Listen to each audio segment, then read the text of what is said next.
21st Century Skills, the Young Entrepreneur Program, and something personal. This week on Tuesdays with Schwartz. Live from the Leaf Academy Studios, this is Tuesdays with Schwartz podcast, where every Tuesday I take a look at one 21st century skill behind the scenes of the Young Entrepreneur Program and share something personal. If you want to watch the entire podcast without interruption, simply subscribe to my free newsletter. The link is in the description.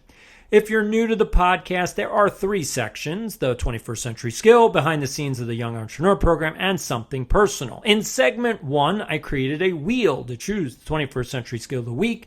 So let's take a look at what the wheel says the 21st Century Skill is for this week.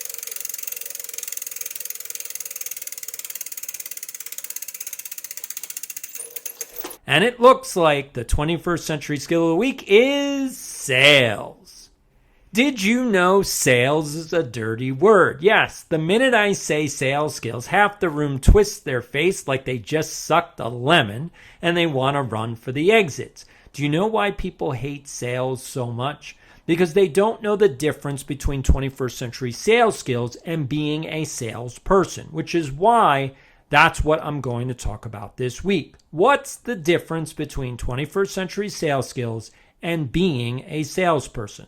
So before we dive into that topic, the first thing you need to know is why every human being needs to learn 21st century sales skills in 2024. So stop twisting your face for a second and pay close attention. If you learn this one academic concept, it could literally change your whole life trajectory. So here's why you need to learn 21st century sales skills. Because you want to get a job. You want to get a promotion. You want to get a raise. If you want any one of these three things, then you need to learn 21st century sales skills, and here's why. When you go for an interview, the company only hires the person who sold themselves the best. If you want to get a promotion at work, the boss will only promote the person they feel understands their value the most. And if you want to get a raise, the company will only give more money to people who know how to negotiate more money. Selling yourself, knowing your value, and negotiating your salary are all part of 21st century sales skills. If you haven't been following my podcast, then you don't know about how old the school system really is. And if you don't know about the school system, then you don't know that what they taught you is wrong. They didn't teach you what you need to know for the 21st century. What they taught you was what you needed to know in 1950s. So here's where the disconnect is. Imagine if you received a 21st century education in school, like 21st century sales skills. How much easier would your life be if you knew how to walk into any interview and get the job? How easy would your life be if you knew how to get a promotion at work? How much easier would your life be if you knew how to negotiate a raise every single year? Okay, imagine how much better your life would be if you had more money and you had the type of job that you wanted. And this is the problem with having an old school system that taught you how to live in 1950, not 2024. So let's go over this. So here's what I want to do. Let's walk through how you negotiate a raise using 21st century sales skills. So in this example, let's say you have been working for the same company for 2 years. You haven't had any bad reviews, and your direct supervisor likes you and your work. Okay, so that's the scenario. So you've been working there for 2 years, and everybody likes your work, and they like you. So where do you start? When you learn 21st century sales skills, you learn there are 5 pillars to sales. Okay, so here they are. 1 is the pitch, 2 is the lead, 3 is the obstacles, 4 is the offer, and 5 is the close. Now, we're only going to need 4 of them in this scenario because you already know the lead. The lead is the person you're negotiating with. So you've already done the lead. You know where you need to go. But now you need a pitch. And we're going to talk about that right now. So where do you start? You start with the pitch. And a pitch is getting the raise. Like, you're going to pitch your boss or your company, hey, I should get a raise. And that's your pitch. And what you need to understand is that your pitch doesn't make any sense unless you know what your company or your boss values. What's the most important metric in your company? Do they care about the bottom line and that's it? Like, is the only thing they care about is revenue? If that's the case, then you need to know, how do you bring value to revenue? And if you don't, it's going to be really hard to negotiate a raise, which means that you need to now do some research and figure out, how could I help the bottom line? Now, in some companies, especially like nonprofits or public sector jobs, there is no profit margin. So the bottom line isn't what they care about. The bottom line that they care about is something else. So you have to figure out, what does the company, what does the organization, what does your boss value the most? What metric do they obsess over?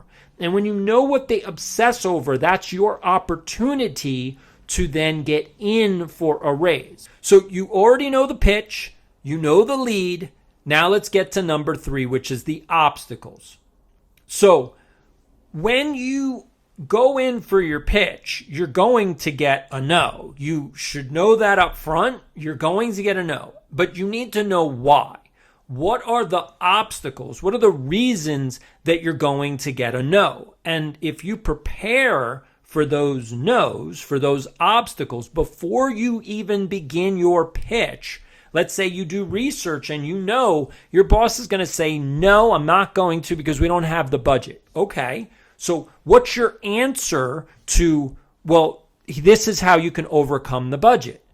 See, you need to actually do research for yourself. If you want to raise, yes, the first answer is going to be no, but that doesn't mean that you're not going to get a raise. You need to have a way of answering those objections. You need to overcome the no. So if you do your job properly, understanding 21st century sales skills, you know, okay, I'm not going to get a raise because of X, Y, and Z. Therefore, what's your answer to overcome X, Y, and Z? Does that make more sense? All right. So next, you're going to get to your offer. Now, here's where I'll put it this way. This is where the money meets the road.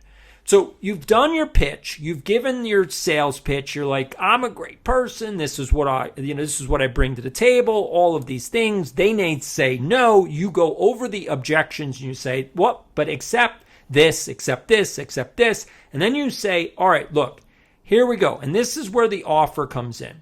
Once your boss is considering the pitch, like you've gone over the objections, so now they don't have as many they're kind of like, all right, where are you going with this?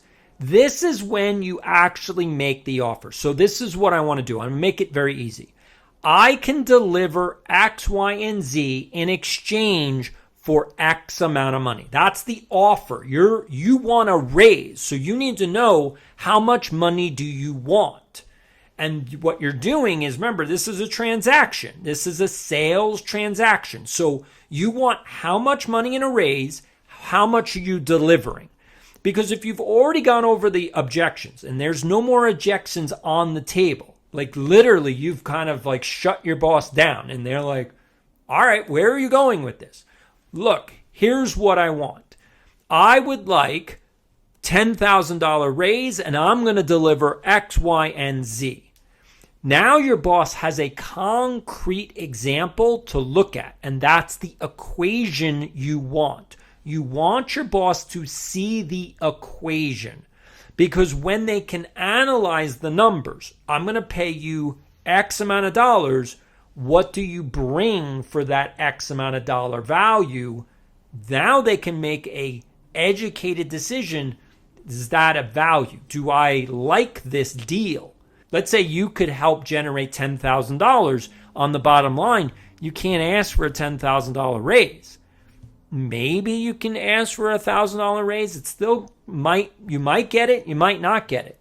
But if you're looking at, like, let's say on the other hand, you can help the bottom line by $500,000 or more, if you ask for a $10,000 raise or a $15,000 raise, but you're adding $500,000 worth of value to the company, now your boss is sitting there saying, wait a minute. So if I pay you $10,000 more money, you're going to bring $500,000 of value back to the company. They might like that equation. They might negotiate with you. They may be like, well, you know what? I'm going to give you $8,000.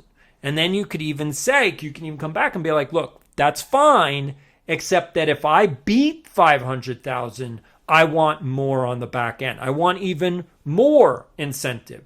So that's fine. I'll accept 8,000 for 500,000, but if I beat 500,000, I want the extra 2. And it doesn't matter if I get $500,000 and $10,000, I want the extra 2. And that way your boss can be like, okay, that's fine because you're still paying yourself. That's fine. Like, so it's $510,000. And so they're giving you $2,000 out of that extra $10,000.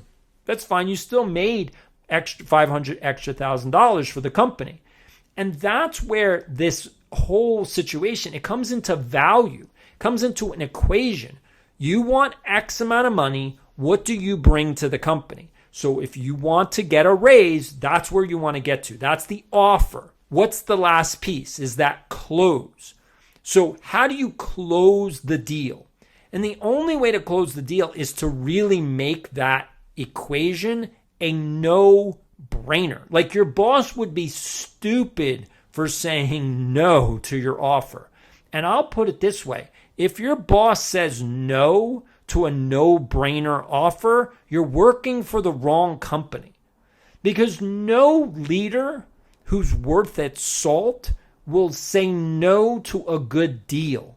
So if your offer is too good to pass up, you're going to get your offer accepted. They're going to say, absolutely, yes, absolutely. If you deliver this, you're going to get this raise. Absolutely. No problem. Again, you're presenting an offer that's too good to pass up. And this is why you need to learn 21st century sales skills. Let's do a quick recap. If you want to get a raise, you need to do the research on what the company values the most. You need to come up with a pitch for why you should get a raise. You should know all the objections before you walk into the room so that you can provide an answer for all of them. And then if you show the equation, I'm going to do X and I want X back, that should be a no-brainer offer. And if your boss likes that equation, you have closed the deal. Well done. Thank you for watching this Tuesdays with Schwartz clip. If you like this segment and want to watch the whole episode, all you need to do is sign up for my free newsletter. The link is in the description. Only my free subscribers get to watch the entire episode. Therefore, thank you for subscribing. Until next week, this is the School Doc saying, see you soon.